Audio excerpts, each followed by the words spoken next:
to be in Brussels, but there is still travel restrictions for us, so we are doing online as we did the last year. So this is a joint work with my colleagues. I just want to mention that Ben Parks at the end of the line here is been working on the OpenSky data himself, and Shreya Mehta has been working on the helicopter part of the work I want to present in a few minutes, particularly on cleaning up the data and on some mathematical methods. So essentially what we have here is ADS-B data is for us one step in the long chain for estimating emissions. We found that this way of actually trying to look at the flights is perhaps one good way of unlocking real aircraft emissions.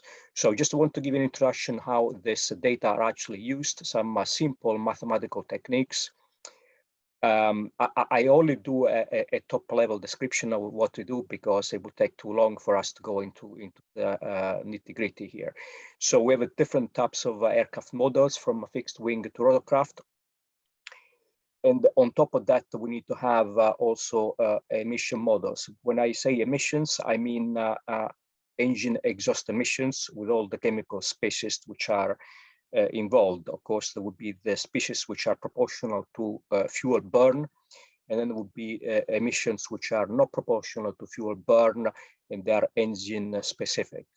So we have four classes of aircraft which I want to discuss. One would be the long-range turbofan aircraft. Another one is turboprop commuter. Then would be a business jet and the one helicopter model. I want to give an example of data aggregation. So what do we do with the data? Once we do a lot of number crunching, how can we show the emissions in a way that can be understood and can be used at a higher level? And finally, I want to conclude with some model limitations. I want to show you where we're able to verify these models and also where there are still a lot of unknowns on which we need to work. So this is a top level definition of our approach. Essentially what we have is a source of data.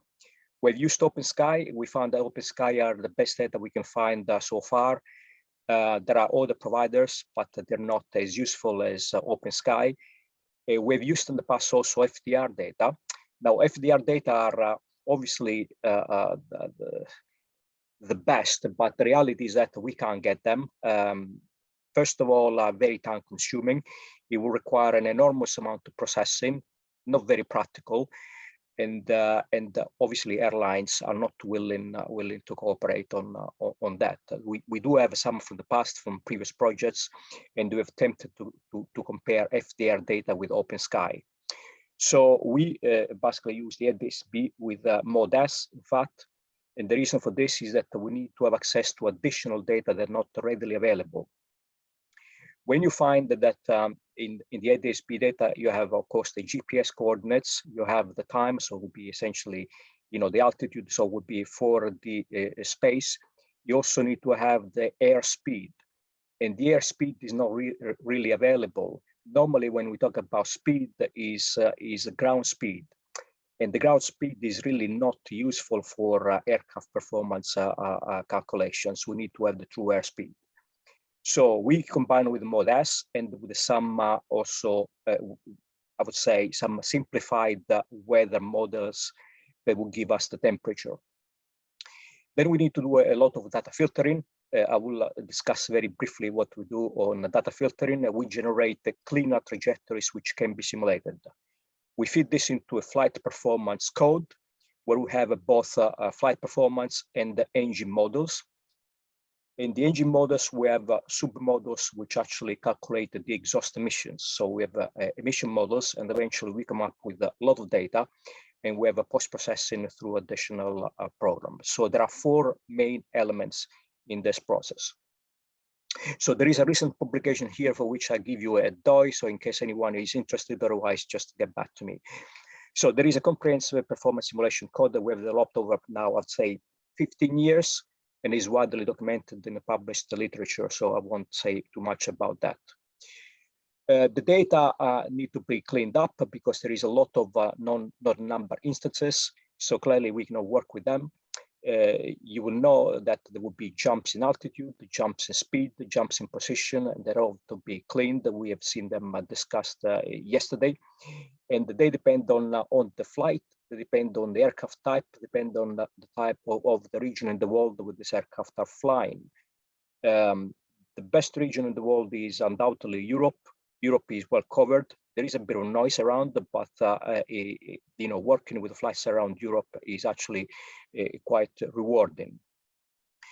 Other operations are applied because occasionally there is a lack of resolution that will give unrealistic derivatives. So we need to calculate some derivatives, as I will discuss in a moment. For example, derivatives means calculating the change of altitude with respect to time. That will give you, you know, climb and descent rates, change of position, and often there is an absence of the velocity data that we need to fill in. So the data normally contain these parameters. It would be time, it would be the latitude, it would be the longitude, the altitude, the true airspeed, and the Mach number. So we remove all, obviously, instances of not a number that we can't use, but in the process, we try also to use as many data points as possible. As I mentioned, we need to have the true airspeed in order to simulate a flight. The ground speed is not sufficient. The ground speed is useful for tracking the aircraft on the ground, and therefore, unless you have the wind speed or the air temperature or the Mach number, then you won't be able to get the true airspeed. So in this case, we infer that from atmospheric conditions and the Mach number when that is available. Here at the bottom of this page, I show one trajectory for one commuter flight in Central Europe. This is actually a very good flight because the trajectory is effectively complete. So we see the dashed line, there is a dashed line and the gray area, which shows that it is below 3,000 feet. And that's useful for us because we can calculate the landing and takeoff emissions. And then there are some spurious data, which in this case are very easy to clean up. In the case of altitude, but in the case of the airspeed, there is some work we need to do in order to get the speed, which is basically realistic. So, but this is an easy case. There are other cases where there is a lot more work to do on the trajectory. So, for example, we try to obviously eliminate all not a number situations. At each time step, we try to recover as many data as possible. And therefore, you know, we look at instances where, for example, the airspeed is not a number and the Mach number is not a number, so we can derive the speed of sound. And for the speed of sound, we can make an inference on the air temperature at that position. If the true airspeed is not a number, but the Mach number is a number, if the true airspeed is a real number and the Mach number is not a number, then we find we calculate the airspeed from a previous time step of the forward time step. Sometimes there's a very long sequence of not a number. In that case, we have no choice but just to discard the whole series. In many cases, we found the landing and takeoff segments are missing. There was not the case of the picture I've shown you before. When these segments are missing, then we need to simulate them directly.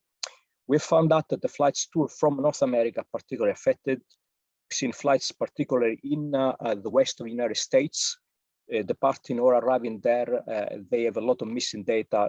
For example, departing from American airports, you see the ADSP data starting at 7,000 feet altitude, which is not very good if you want to simulate the entire trajectory and simulate, you know, LTO emissions and the whole emissions.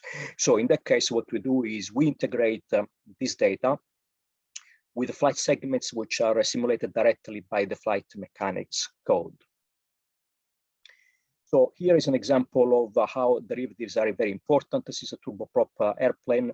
So one way of getting rid of some of the wild oscillations is to resample the data, for example, at intervals of 50 to 30 seconds.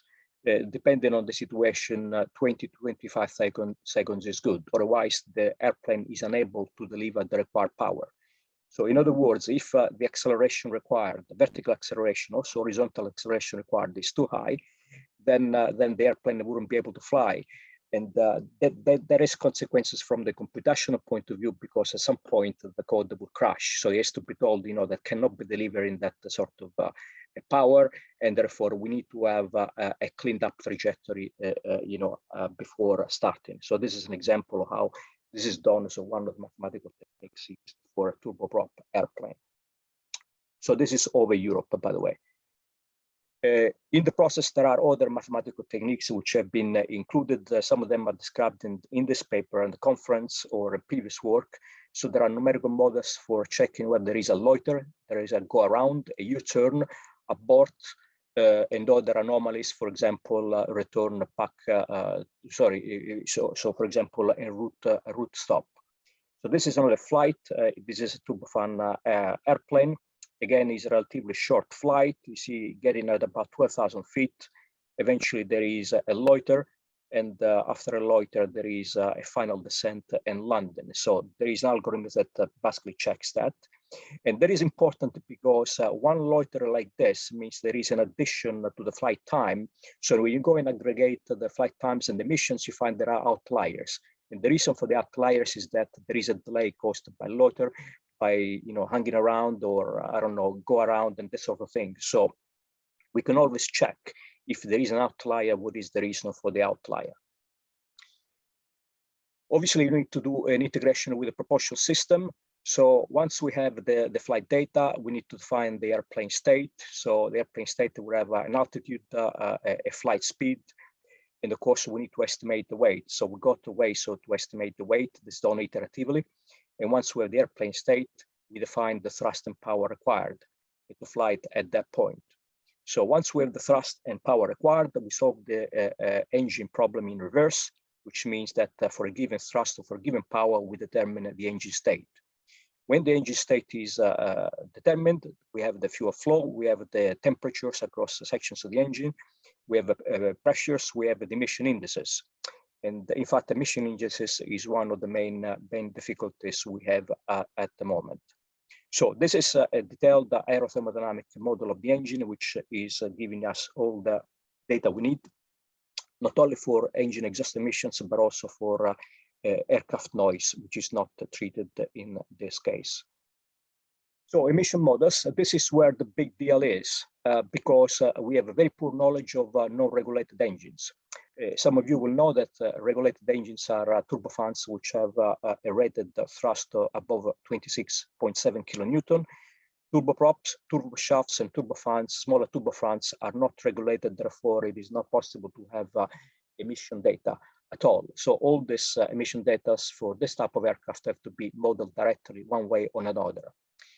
The current state of the art in emission modeling is that there are some fuel flow models which have been used by industry, have been validated, particularly for a steady state cruise. I think Eurocontrol is one of those. And those models more or less exist. The problem is that the ICAO produces only data for engines who are regulated at four points, and these data are not available for other types of engines. And unfortunately, using ICAO emission indices is at the moment the only way to predict at least some of aircraft emissions. There are also models for the particulate matter. In fact, recently the ICAO started publishing PM data on their latest versions of the data bank. From the data bank version 28 and later, we have also emissions. And there is a procedure for calculating LTO emissions. It's not used in this case. We have our own method, and we have also our own method for calculating the PM emissions. We got a bigger problem with the helicopter. Because the flight mechanics has to be simple, the trim operations have to be excluded, otherwise it would take forever to calculate the trajectories, and the power cannot be delivered on the raw data because the aircraft tend to do realistic turns and climbs. So there are two elements in the power, the climb and the acceleration, which tend to be unrealistic. So our friends from Bristol yesterday showed us some very interesting trajectories in there. So contributions to emissions. So what we have is a full simulation of the aero-engine, the full L envelope for each engine, And we do data cross-checking intelligence with all the data that are available out there. Very recently, in the past 2 weeks, we've done a comparisons with Eurocontrol on the 3 aircraft, the A319, A320, and the ATR-72. And if we can't find real data, then we need to do statistical inference. So we do the estimation of major chemical emissions, which are listed here, from CO2, CO, uncombusted organics, NOx, SOx, non-volatile particulate matter, volatile organic compound, and water vapor. So typical output will include an entire array of data. So the flight data, the features, as I mentioned, all these anomalies, the emissions, and also engine data, for example, the exhaust gas temperature, any other temperature you may need. We can aggregate the data in various ways. We can calculate the stratospheric flight time, LTO flight time, and therefore we can allocate emissions at each of these segments. Individual flights can be printed on demand. So in the paper, you find that these sort of examples. One is the wide body A380 with the Trent 970 turbofan. And here I'm going to show you the commuter 340, sub 340, I leave behind the A380, and the business jet, which is actually quite an interesting case. So let's look at the sub 340. There is a typo, I'm sorry for that. Sub 340B. So this is a short computer. It's been analyzed for flights up to 300 nautical miles. So the fuel burn is just, is good thing, is good prediction. And in the chart on the left, you also see the cruise altitude. So there's quite an array of cruise altitudes from 10,000 feet to up to 20 and above 1,000 feet. But these are very short flights, as you can see. Flights down to 60 nautical miles. So very short flights. 60 nautical miles means just above 100 kilometers.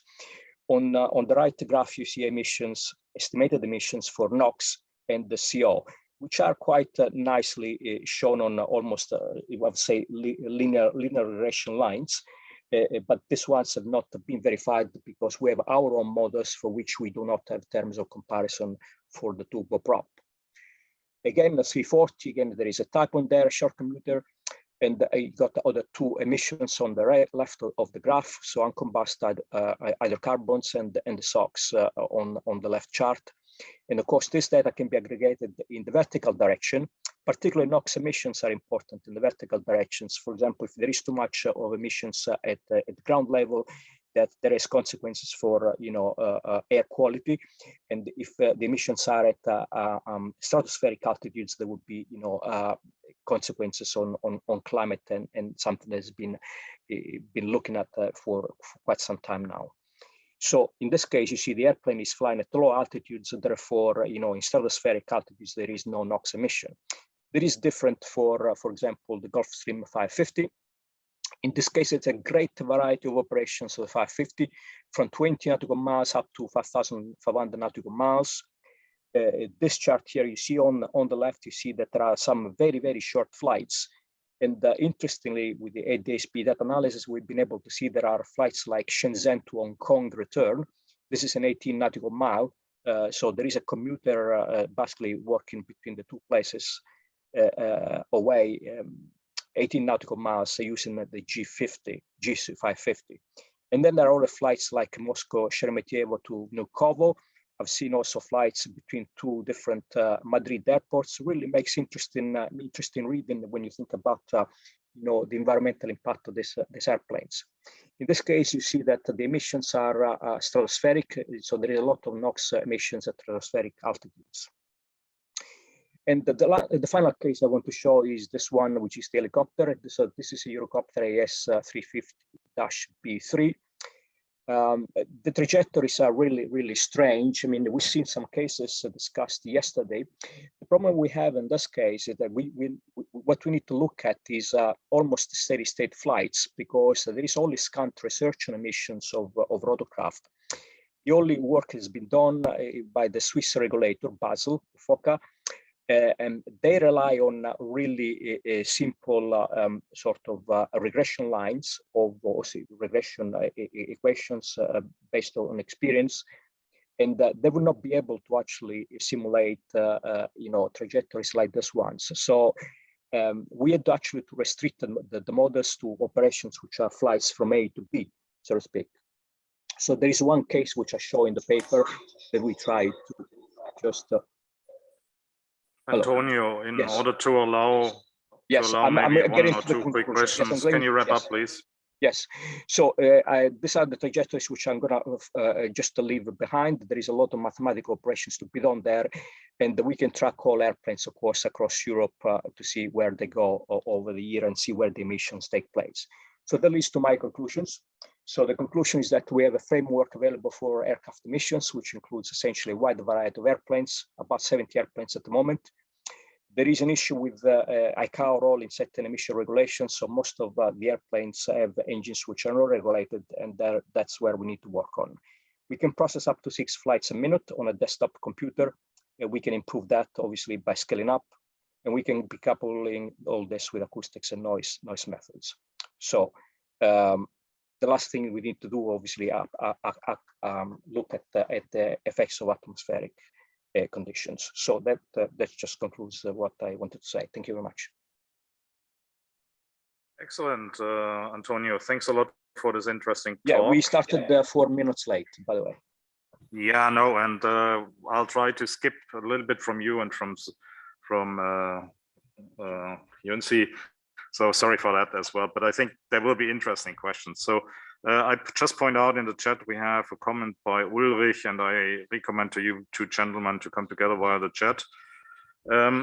There's a question that is about how to estimate the aircraft mass for each flight. And I think that's one of the key inputs. Very good. Yes, very good. So how do you estimate the mass of the aircraft? Here, obviously, nobody will give you the mass of the aircraft. And I've done some numerical studies which prove that the main discriminator for the mass is the range. Okay. So essentially, the mass of the aircraft, the takeoff mass of the aircraft is based on range. Now, what you have is essentially two contributions. One is the payload, another one is the fuel. The payload is given as average industry values for the time of the year, and the payload is calculated, and the fuel is calculated iteratively. So that gives us an emission mass. And doing a sensitivity study, the small changes in the mass, even if it is not accurate, will not give too much change in the fuel burn. Excellent, thanks. I'm checking the floor here. Obviously, there's a question that brought forward is, what would help you most in terms of data from outside with your work? Yes, what will help me is that the ICAO sets the same rules for all engines.